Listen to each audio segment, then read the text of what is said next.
upang siyempre magiging comfort tayo. Paano na lang kayong ating kaluluwa, ang ating spiritual na pamumuhay? Kailangan paghandaan din natin. Meron din siyang pangangailangan. Anong pangangailangan nito? Ang pagbabalik tanaw natin ng utang loob sa lumikha sa atin. Pasasalamat sa lumikha sa atin. Tatanungin natin sa ating mga sarili, kailan tayo nagpasalamat sa Diyos? Saka lang tayo tumawag pagka tayo nagkakaroon ng problema. Di ba? Pagka mayroong mga problema na dumating sa ating mabibigat doon lang tayo nakakaalala sa Diyos. Katulad doon sa ating natin, may mga trahedya.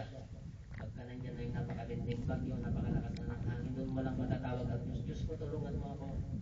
Di ba? Hindi mo naman matatawag na Diyos, tulungan mo ako. Kundi sabihin natin, Diyos ko, tulungan mo ako.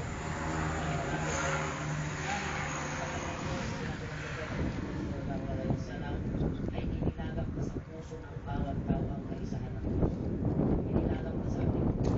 Di kahit anong kapamang sekta, kahit anong kapamang religion, tatawagin mo ang nag-isang Diyos. Hindi mo matatawag na siya, Diyos, tulungan mo ako. Kundi ba mas masasabi mo, Diyos ko, tulungan mo ako. Nandun na yung kaisahan ng Diyos na hindi mo maitatanggi sa iyong sarili. Diba? Ngayon, may tanong ba kayo mga kapatid? Bibigyan kayo ng pagkakataon marinig. Walang tanong? Meron lang tanong. Walang problema. Kung ano man yung mga nakikita sa islam, bakit ganito, bakit ganyan? Okay lang, kahit hindi doon sa topic natin, walang problema. Open tayo.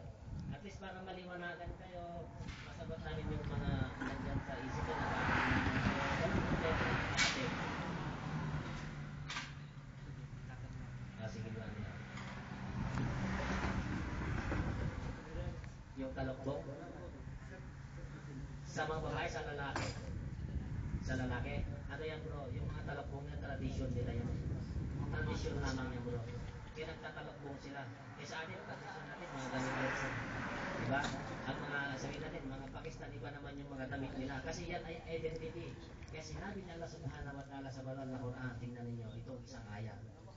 Isang ayat ito sa banal na Quran, ito isang tanda. Sabi niya, kayo ay nilikha ko mula sa isang pares na lalaki at sa isang pares na babae. Lalaki at saka babae.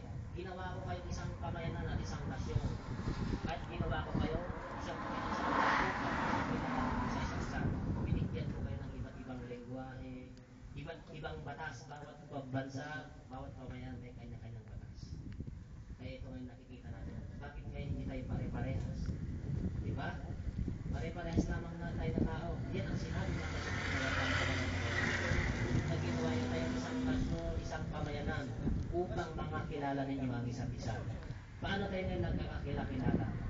Na tayo nagmula lamang sa isang lalaki. Tingnan ninyo mga kapatid, ito pang isang karakteran sa inyo. Dahil sa pagkakala ng mga Christianity na ang Diyos ay ipinanganak sa mirakulong pamamaraan. Tama o hindi? Miracle, di ba? Kanyang pagkapanganak. Okay, titignan natin. Kung miracle at sinasamba ng mga Kristiyano si Jesus sa Salam, bakit hindi sinamba ng kanyang ina? Bakit hindi niya sinamba ni Maria na kanyang ina? Tignan ninyo, ang mga panalangin. Ano ba ang kasalian ni Maria? Lalaki ba siya o babae? Kasi diba? Pero hindi dyan against the opposite doon sa sinabi ko, babae siya, diba? Bibigay ko sa iyong panalangin sa Katoliko kasi dinadasal din namin yan dati nung okay sumasagot.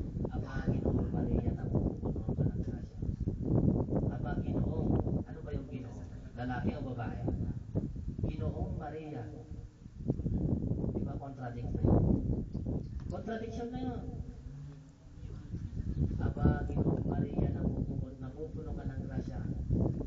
Contradict na yun, diba? Nagturo ng panalangin si Pablo, mali ba? Kung meron pang isang panalangin, sabi niya, ang Diyos ay sumaiyo, ang ina, Santa Maria, ina ng Diyos. Santa Maria na ina ng Diyos. Ano ba yun, nakalimutan ko kasi ang sinasabi doon,